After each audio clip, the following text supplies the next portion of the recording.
میرے نبی پاک نے فرمایا 3 کام کرو تمہیں فائدہ ہوگا.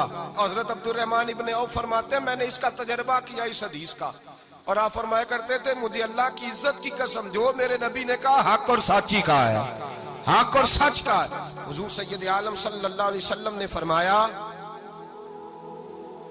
صدقہ دینے سے مال کم نہیں ہوتا. بتائے نا جی مجھے 1000 میں سے 500 دے دیا تو باقی کتنے رہ گئے؟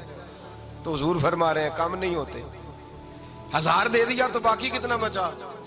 نہیں بھائی, میرے محبوب فرماتے ہیں تو اللہ کے رستے میں 1 دے وہ تجھے 700 گنا کر کے واپس عطا فرمائے گا. نبی پاک نے فرمایا صدقہ دینے سے مال کم نہیں ہوتا, اور فرمایا معذرت کرنے سے عزت میں کمی نہیں آتی. معذرت کرنے سے عزت میں کمی, اللہ اکبر, معذرت کرنے سے عزت میں کمی. اور حد کر دی میرے حبیب نے, فرمایا تو رب کی رضا کے لیے عاجزی کر, تیرے نبی کا وعدہ ہے اللہ تجھے عزت عطا فرما دے گا. تو جھک جا اللہ کی رضا, عاجزی اختیار کر, سادگی اختیار کر, سادگی عاجزی کر, تجھے اللہ 2 باتیں اس میں ارشاد, ایک معذرت کر غلطی ہو جائے, اور دوسرا پہلے عاجزی کی بات سنیں. حضرت عمر بن عبدالعزیز بادشاہ تھے, سوئے ہوئے تھے, غلام بھی پاس آرام کر رہا تھا, مہمان بھی آئے تھے. غلام کی ڈیوٹی تھی ہر وقت حضرت کے پاس رہنا. اب سوئے ہوئے دیر ہو گئی, غلام بیچارہ تھوڑا تھوڑا اونگ آتے آتے سو گیا. حضرت چراغ روشن تھا, کچھ لکھ رہے تھے, مہمان بیٹھا تھا, خادم سو گیا. اب چراغ نہ آہستہ آہستہ گل ہو گیا, بجھ گیا. حضرت اٹھے, بوڑھے آدمی تھے, چراغ صحیح کرنے. مہمان کہنے لگے حضور میں نہ کر دوں, میں نہ کر دوں. کہنے لگے نہیں تم مہمان ہو, مہمان سے خدمت نہیں لی جاتی. تو اس نے کہا غلام کو جگائیے. فرمانے لگے ابھی تو بیچارہ سویا ہے اور نیند سے بیدار کر دوں. خود گئے, اس میں تیل دوبارہ ڈالا, بتی ٹھیک کی, جلائی, واپس آ گئے. وہ مہمان, اب بادشاہ کا مہمان بھی تو کوئی بادشاہ ہی ہوگا نا. کہنے لگا حضور آپ اپنے کام خود کرتے ہیں, کیا لفظ ہے, کیا حسن ہے, اور 2 جملوں میں کیا تاثیر ہے. آپ فرمانے لگے ہاں میں اپنے کام خود کرتا ہوں. جب میں گیا تھا تب بھی عمر بن عبدالعزیز ہی تھا, اور جب چراغ صحیح کر کے واپس آیا ہوں تو پھر بھی عمر بن عبدالعزیز ہی ہوں. میرے اندر کوئی تبدیلی آئی, میں وہی ہوں جو گیا تھا. حضرت سیدنا فاروق اعظم رضی اللہ تعالیٰ عنہ فرماتے میں بیٹھا تھا, اور ابھی 3 دن ہوئے تھے نبی پاک صلی اللہ علیہ وسلم کے وصال ظاہری کو. میں بیٹھا ہوا تھا, 2-3 بچیاں آ گئی, اور حضرت ابو بکر صدیق رضی اللہ تعالیٰ عنہ کے سامنے آ کے بیٹھ کے رونے لگی. جناب صدیق اکبر رضی اللہ تعالیٰ عنہ کا بچیوں روتی کیوں ہو؟ تو کہنے لگے آپ خلیفہ بن گئے ہیں. جب سے ہمارے ابا کا انتقال ہوا تھا ہمارا ذریعہ معاش یہ تھا کہ ہم نے بکریاں رکھی ہوئی تھی. آپ روز آتے تھے, بکریوں کا دودھ دھوتے تھے, ہم پی بھی لیتی تھی, بیچ کے گزارا بھی کر لیتی. اب آپ تو خلیفہ بن گئے, کون آیا کرے گا؟ تو حضرت ابو بکر صدیق فرمانے لگے تمہیں پتہ ہے جو خلیفہ ہوتا ہے وہ تو خادم ہوتا ہے قوم کا, میں آیا کروں گا. حضرت ابو بکر صدیق روزانہ اٹھتے عصر کے بعد اور جاتے, خلیفہ ہونے کے باوجود ان بچیوں کی بکریوں کو پکڑتے, دودھ دھوتے, ان کے گھر میں دے کے آتے. حضرت فاروق اعظم جب بھی دیکھتے تو کہتے ابو بکر تو پیچھے آنے والوں کے لیے رستہ بڑا مشکل کر رہا ہے, بڑا مشکل کر رہا ہے. جگر راہ وفا میں نقش ایسے چھوڑ آیا ہوں, میں جس منزل سے گزرا ہوں وہ اب تک یاد کرتی ہے. حضرت سلمان فارسی رضی اللہ تعالیٰ عنہ صوبے کے گورنر تھے, سادہ سا لباس پہن کر, سادہ سا, بس اسٹاپ پہ کھڑے تھے, جہاں سے لوگ اندر داخل ہوتے تھے, جہاں سواریاں باندھی جاتی تھی, آج ہم اپنے زبان میں اسے بس اسٹاپ کہتے.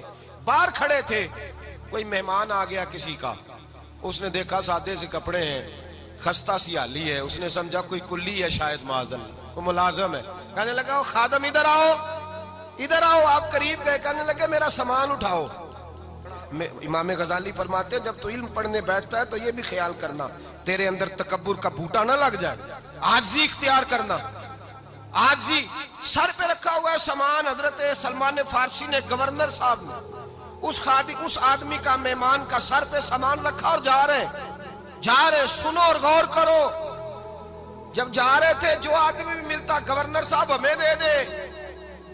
مہمان پریشان ہو گئے, کہنے لگے حضور آپ گورنر ہیں؟ فرمانے لگے نہیں, یہ تو میرا دنیا داری کا نام ہے جو ان لوگوں نے رکھا ہوا ہے, اصل میرا نام وہی ہے جو تو نے لے کے پکارا ہے, اصل نام وہی ہے. تو نے کہا غلام ادھر آ. آپ فرمانے لگے پہلے میں ایک یہودی کا غلام تھا, پھر رب تعالیٰ نے فضل کیا تو میں محمد عربی کا غلام ہو گیا، رسول اللہ کا غلام ہوں، اور جب میں نبی پاک کا غلام ہوا ہوں تو اس سارے صوبے کا امام ہو گیا ہوں، تو اصل تو میں غلام ہی ہوا نا۔ دوسرا میرے نبی پاک صلی اللہ علیہ وسلم نے ایک تو عاجزی سے عزت ملتی ہے، تکبر سے عزت، وہ جو بندہ جھجکتا ہے نا تیرے نیڑے جانے سے، تو کہتا ہے میری بڑی عزت کرتا ہے، وہ عزت نہیں کرتا۔ شیر کی عزت ہوتی ہے کہ خوف ہوتا ہے؟ بولے نا تو نہیں نہ ڈر لگتا ہوتی کو۔ شیر کا کیا ہوتا ہے؟ خوف، اس کی عزت نہیں ہوتی۔ تو درندہ ہے، درندوں کی بھی کبھی عزت ہوتی ہے؟ تو جو آدمی ڈنڈے کے زور پر لٹکا کے ڈنڈا اور وہ لوگوں سے عزت کرا رہا، تو بھائی یہ تیری عزت نہیں ہے، تیرا خوف ہے۔ عزت عاجزی میں ہے، انکساری میں ہے۔ اور دوسرا میرے نبی پاک صلی اللہ علیہ وسلم نے فرمایا عزت معاف کرنے میں ہے۔ عزت کس چیز میں ہے؟ بدلہ لینے میں عزت، یہ حقائق ہے۔ عزت بدلہ لینے، جس نے ایک تھپڑ کے جواب میں 2 مارے وہ باعزت نہیں، بلکہ مسند امام احمد بن حنبل پڑھی، حضرت موسیٰ علیہ السلام کوہ طور پہ کھڑے، میرے رسول پاک علیہ السلام فرماتے ہیں جناب موسیٰ علیہ السلام نے اللہ کی بارگاہ میں عرض کیا، اے اللہ ساری دنیا کہتی ہے ہم عزت والے ہیں، ہم عزت والے ہیں، من اعز عبادک یا اللہ، اے اللہ تو بتا تیرے بندوں میں عزت والا کون ہے؟ تو حضرت موسیٰ کہتے ہیں رب کریم نے فرمایا اذا قادر غفارا، جس کے پاس بدلہ لینے کی طاقت ہو پھر بھی معاف کر دے وہ بڑی عزت والا ہوا کرتا ہے۔